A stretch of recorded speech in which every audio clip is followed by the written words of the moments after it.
Hello students, welcome to my channel get educated with Deepika Pahuja. आज इस video में हम बात करने वाले हैं एवीएल सर्च ट्री की। ये लेक्चर 7 है ट्री सीरीज में हमारा, और ये एक ऐसा टॉपिक है जो थोड़ा सा कॉम्प्लेक्स है पर बहुत ही इंपॉर्टेंट है। अगर हम बात करें एमडीयू के एग्जाम की या फिर हम कोई भी एंट्रेंस एग्जाम की भी बात करते हैं तो वहाँ पे ये टॉपिक बहुत ही इंपॉर्टेंट है और वहाँ पे इसके बहुत सारे क्वेश्चंस आते हैं। इस वीडियो के अंदर सिर्फ हम इंट्रोडक्शन की बात करेंगे कि क्यों एवीएल आया और एवीएल एक्चुअल में होता क्या है। तो यदि आप मेरे चैनल पे नए हैं तो please subscribe my channel and press the bell icon for further notifications. तो चलिए हम स्टार्ट करते हैं एवीएल सर्च ट्री को। इंट्रोडक्शन सबसे इंपॉर्टेंट है कि why AVL came into an existence. इससे पहले लेक्चर में मैंने बात करी थी, लेक्चर नंबर 6 में, deletion in binary search tree. तो बाइनरी सर्च ट्री हमारा बहुत ही अच्छा डेटा स्ट्रक्चर है जिसके अंदर हमारी सर्च कॉम्प्लेक्सिटी बहुत कम हो जाती है। तो क्या रीजन था कि why AVL came into an existence, ये क्वेश्चन ऐसा है जो आपका एमडीयू में पूछा जाता है। एमडीयू क्या, इग्नू, आईपीयू, कोई भी डीयू ले लो, वहां पे ये क्वेश्चन पूछा जाता है कि why AVL came into an existence. तो इस चीज को हम समझते हैं कि क्या ऐसा एवीएल में था जो बाइनरी सर्च ट्री में नहीं था। तो एवीएल में सबसे इम्पोर्टेंट बाइनरी सर्च ट्री की अगर मैं बात करूं तो बाइनरी सर्च ट्री की प्रॉपर्टी क्या कहती है मेरे को, कि जो लेफ्ट एलिमेंट होगा वो रूट नोड से छोटा होगा और जो राइट एलिमेंट होगा वो रूट नोड से बड़ा होगा। ये उसकी प्रॉपर्टी है, उसकी डेफिनेशन यही बात बोलती है। तो अगर हम एलिमेंट्स लेते हैं ए टू जेड इस ऑर्डर में एंटर करने के लिए, तो मेरा ट्री कुछ इस फॉर्म में बनता है। तो this is right skewed. Skewed का मतलब क्या होता है, इसका झुकाव एक तरफ है। सिमिलरली अगर मैं बात करती हूँ इसके रिवर्स ऑर्डर की, तो मेरे पास कुछ इस तरीके का ट्री बनता है विच इज लेफ्ट स्क्यू, यानी कि उसका झुकाव कहाँ है, लेफ्ट की साइड में है। तो ये जो स्क्यूनेस है, इस स्क्यूनेस की वजह से हमारी जो वर्स्ट केस कॉम्प्लेक्सिटी है वो ऑर्डर ऑफ एन पहुंच जाती है। जैसे कि हम जानते हैं ए टू जेड में हमारे पास 26 एलिमेंट्स होते हैं, तो हमारी कॉम्प्लेक्सिटी क्या हो जाएगी, 26। तो ये तो बहुत ही ज्यादा कॉम्प्लेक्सिटी अगर मैं सर्चिंग की बात करूं। तो ये जो प्रॉब्लम थी बाइनरी सर्च ट्री की, स्क्यूनेस की प्रॉब्लम थी, इसको ओवरकम करने के लिए एवीएल आया। अब एवीएल में क्या हुआ, हमें यहाँ पर देखो हाइट का इशू आ रहा है क्योंकि स्क्यूनेस किस वजह से आ रही है, हाइट इसकी एक ही डायरेक्शन में जा रही है इसलिए स्क्यूनेस का आ रहा है। तो यहाँ पर हमें बाइनरी सर्च ट्री को क्या करना पड़ा, बैलेंस्ड हाइट में लाना पड़ा। और जब हमने इसको बैलेंस कर दिया तो उसकी कॉम्प्लेक्सिटी क्या होगी, search complexity order of log N. तो यानी कि अगर एन एलिमेंट्स है यानी कि n इक्वल टू 26 है, तो सम हाउ कॉम्प्लेक्सिटी हमारी आ जाएगी 5। तो कहाँ हमारी कॉम्प्लेक्सिटी हुई 26 और वहीं पे हमारी कॉम्प्लेक्सिटी क्या हो जाएगी 5। तो it is a balanced binary search tree जिसके अंदर हमारी सर्च कॉम्प्लेक्सिटी कम हो जाती है। अब हम बात करते हैं एवीएल सर्च ट्री। ये जो प्रॉब्लम आई, इस प्रॉब्लम को सॉल्व करा गया 1962 में। 3 साइंटिस्ट थे, एडल्सन, वेल्स्की एंड लैंडिस, जिन्होंने बैलेंस्ड बाइनरी सर्च ट्री को इंट्रोड्यूस करा और उसका नाम दिया एवीएल सर्च ट्री। ये जो एडल्सन, वेल्स्की, लैंडिस लिखा है, ये इनके शॉर्ट जो एब्रीविएशन है उसको लिया है, A for Adelson, V for Velsky and L for Landis. तो बैलेंस्ड बाइनरी सर्च ट्री भी हम बोलते हैं एवीएल सर्च ट्री को। कभी कभार ये क्वेश्चन ऐसे भी पूछा जाता है, what do you mean by balanced binary search tree. तो आपको पता होना चाहिए कि balanced binary search tree is AVL search tree. अब डेफिनेशन क्या है एवीएल ट्री की, यहाँ पर मैं देखो सर्च नहीं लिख रही हूँ, यहाँ पे मैं एवीएल ट्री की डेफिनेशन की बात कर रही हूँ। ध्यान देने वाली बात है ये, एवीएल ट्री कोई भी बाइनरी ट्री अगर वो एम्प्टी है तो it is a AVL tree, an empty binary tree is an AVL tree. अगर कोई नॉन एम्प्टी है तो वो एवीएल ट्री कब होगा, an non empty binary tree is an AVL tree if and only if, I double F का मतलब होता है इफ एंड ओनली इफ, अगर बैलेंस फैक्टर हर नोड का बाइनरी ट्री के 0, 1 या -1 होगा, तब हम उसको बोलते हैं एवीएल ट्री। तो हमने बोला बैलेंस्ड बाइनरी सर्च ट्री है, तो यहाँ पर हम क्या ले आए, हम एक बैलेंस फैक्टर की बात ले आए यहाँ पर।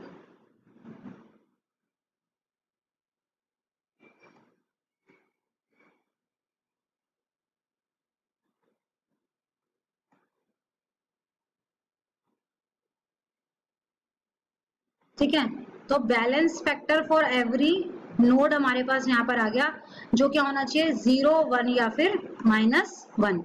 अब इस बैलेंस फैक्टर का हमारे पास फॉर्मूला होता है, height of left sub tree minus height of right sub tree is less than equal to 1।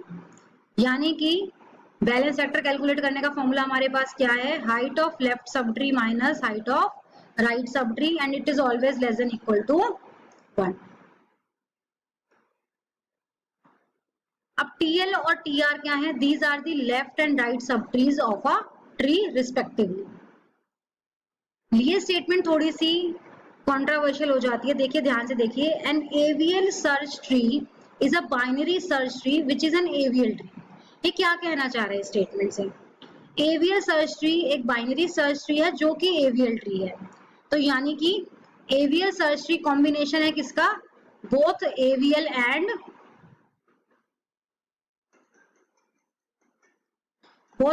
And binary search tree.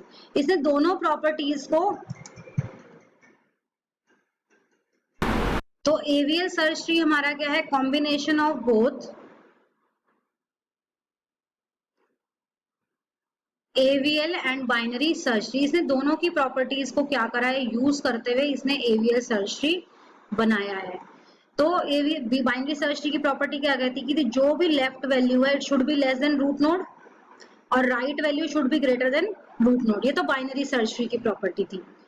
वहीं पर अगर मैं एवीएल की बात करती हूँ तो एवीएल क्या बोलता है कि balance factor, this is BF is balance factor for every node should be either 0, 1 और -1।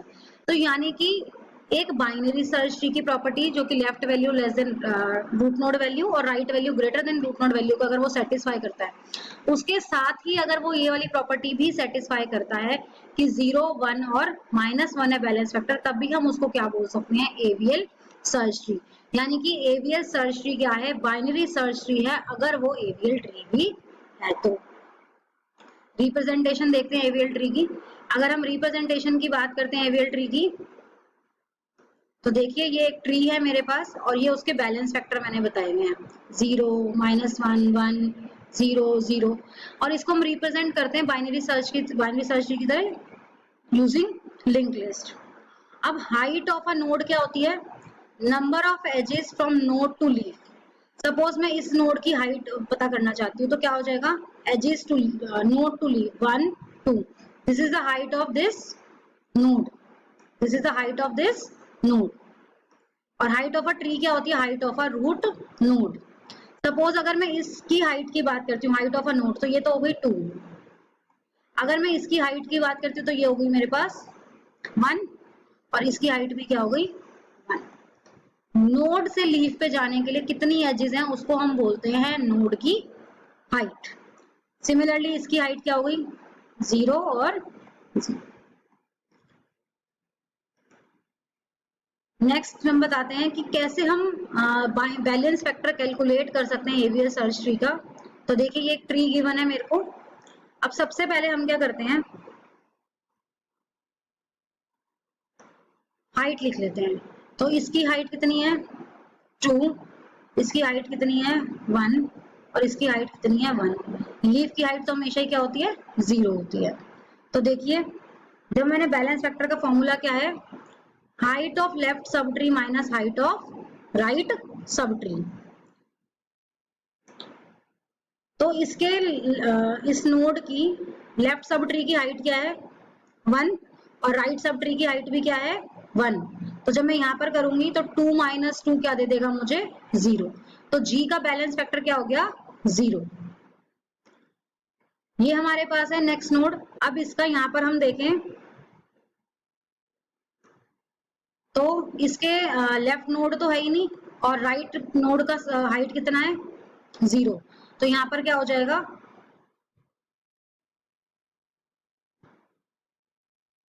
0 - 1।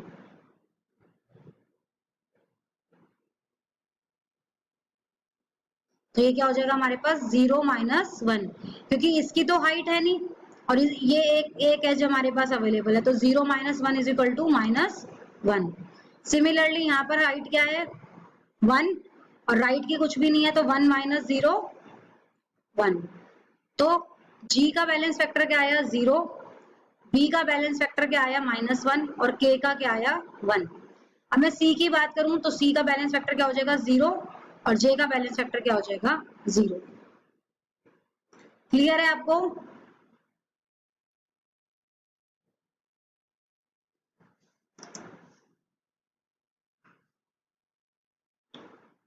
ये क्वेश्चन है आप लोगों के लिए, इसकी प्रैक्टिस करिएगा। नेक्स्ट वीडियो में हम डिस्कस करेंगे। अब इसके अंदर आपको क्या कैलकुलेट करना है कि बैलेंस फैक्टर हर नोड का क्या है, और ये भी बताना है साथ में कि ये ट्री एवीएल ट्री है या नहीं है। और इसका आंसर आप मुझे कमेंट बॉक्स में भी लिख सकते हैं, नहीं तो अगली वीडियो में हम इसका आंसर डिस्कस भी करेंगे। आई थिंक ये वीडियो आप लोगों के लिए यूजफुल होगी, और बाकी आपको जैसी भी मेरी वीडियो लगी हो कमेंट बॉक्स में, कमेंट सेक्शन में आप जरूर बताइएगा। मेरी तरफ से पूरी कोशिश रहती है कि मैं आपका टॉपिक अच्छे से अच्छे क्लियर कर सकूं, और आप लोगों के लिए इसी तरह से मैं वीडियो लाती रहूंगी। नेक्स्ट वीडियो के अंदर हम बात करेंगे इंसर्शन इन एवीएल सर्च ट्री। तो जो भी चैनल पे नए हैं वो प्लीज सब्सक्राइब कर दीजिए और बेल आइकन प्रेस कर दीजिए, ताकि कोई भी आपकी जो वीडियो है वो मिस ना हो। Thank you for watching this video.